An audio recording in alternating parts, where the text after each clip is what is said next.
तो चलिए दोस्तों क्वेश्चन शुरू करते हैं। पहला प्रश्न है, आधुनिक आवर्त सारणी में कौन से समूह के तत्वों का भारी कोश पूर्ण होता है? ए 16, बी 17वें, सी 18वें, डी 15वें। दोस्तों आपको मिलते हैं 10 सेकंड, कमेंट में आंसर जरूर देना है।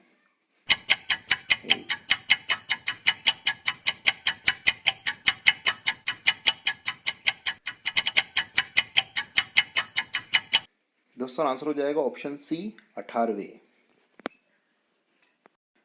दोस्तों 18 वर्ग में सभी इनर्ट गैसें पाई जाती हैं जिनके बाहरी कोश पूर्ण होते हैं। कौन कौन सी गैसें हैं? हीलियम है, नियोन है, आर्गन, क्रिप्टॉन, जीनोन और रेडोन। ये सभी गैसें अक्रिय गैसें। तो दोस्तों चलते हैं नेक्स्ट क्वेश्चन पर।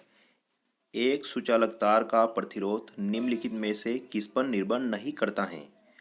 ए लंबाई पर, बी पदार्थ पर, सी दाब पर, डी अनुप्रस्थ काट क्षेत्रफल पर। दोस्तों इसके लिए आपको मिलेंगे 10 सेकंड, कमेंट बॉक्स में आंसर ज़रूर देना।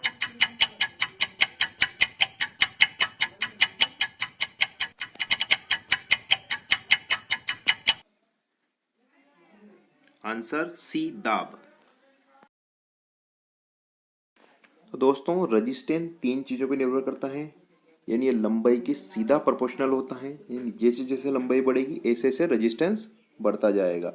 और resistance inversely proportional to cross section area, यानी जिस वायर है उसका क्षेत्रफल है क्रॉस सेक्शन एरिया के, उसके इन्वर्सली प्रोपोर्शनल होता है, यानी जैसे जैसे एरिया बढ़ेगा वैसे वैसे रजिस्टेंस कम होगा। तीसरी चीज़ है कि वो किस पदार्थ का बना है, उसकी रजिस्टिवेंसी कितनी है।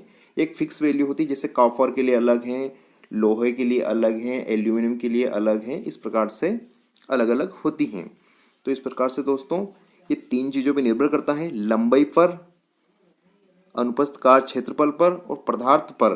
तीन चीज़ों पर निर्भर करता है। और अपने को क्वेश्चन पूछा है किस पर निर्भर नहीं करता है, इसलिए अपना ऑप्शन क्या हो जाएगा? दाब, क्योंकि दाब पे यह निर्भर नहीं करता है।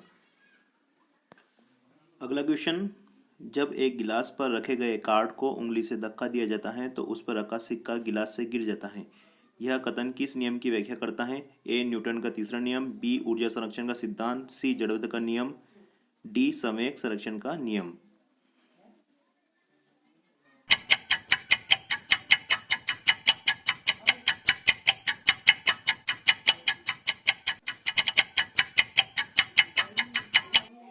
आंसर सी जड़त्व का नियम।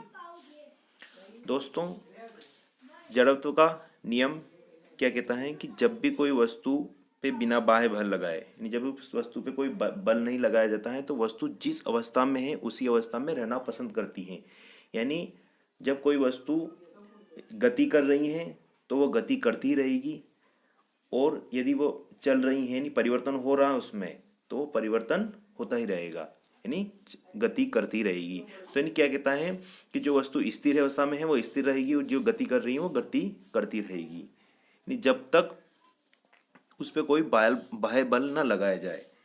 तो इस अनुसार देखते हैं अपन कि जब क्या कर रहा है कि गिलास पे कार्ड को उंगली से धक्का दें, गति किस पे लगा रहे हैं अपन, बल किस पे लगा रहे हैं, गत्ते पे बल लगा रहे हैं, और उस पर क्या रखा? सिक्का। अब सिक्के पे अपन ने कोई बल नहीं लगाया, सिक्के पे कोई बल नहीं लगाया तो सिक्का स्थिर अवस्था में है तो स्थिर अवस्था में ही रहेगा। कार्ड को खींच लेंगे अपन तो सिक्का गिलास के अंदर गिर जाएगा। चलते हैं अगले प्रश्न पर। चंद्रमा पर किसी वस्तु का भार पृथ्वी पर उस वस्तु के भार का होता है? ए 1/2, बी बराबर, सी 1/5, डी 1/6। आपको मिलते हैं 10 सेकंड।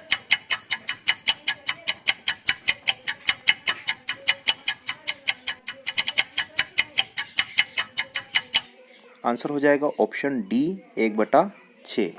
समझते हैं दोस्तों, यहाँ लिखा का ग्रेविटेशन ऑफ मून, यानी चंद्रमा पे जो गुरुत्वाकर्षण बल है उसका वह 1/6 होता है पृथ्वी के गुरुत्वाकर्षण बल का। ये अपनों ने एक संबंध पढ़ लिया। ग्रेविटेशन में दोनों में संबंध होता है कि जो अर्थ का 1/6 मून पे होता है। अब वेट की बात करते हैं, किसके? अर्थ के वेट की बात करते हैं।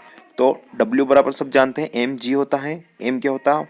मास होता है, और g ग्रेविटेशन। ग्रेविटेशन कहाँ का? अर्थ का। तो ये m बराबर mg हो जाएगा। दूसरी बात करते हैं। तो उसी प्रकार से दोस्तों मून पर W बराबर mgm हो जाएगा, यानी यहाँ पर ग्रेविटेशन किसका लेंगे, मून का ले लेंगे। तो यानी दोनों इक्वेशन सेम हो जाएगी। अब क्या करेंगे, दोनों इक्वेशन को सेम करेंगे अपन, क्योंकि वेट क्या करेंगे m। अब क्या करेंगे अपन कि मून के ग्रेविटेशन को अर्थ की ग्रेविटेशन से चेंज करेंगे। तो W बराबर m डॉट 1/6 कहाँ का ग्रेविटेशन आ जाएगा, अर्थ का ग्रेविटेशन आ जाएगा। इस प्रकार से संबंध बन गया। तो इनमें क्या करेंगे, आप वेट पे संबंध निकालेंगे तो मून पे जो वेट होगा वह अर्थ पे वेट का 1/6 होगा। तो दोस्तों वीडियो अच्छा लगा हो तो लाइक और कमेंट ज़रूर करना और एंड तक यूट्यूब चैनल को सब्सक्राइब करना, प्रेस द बेल आइकन।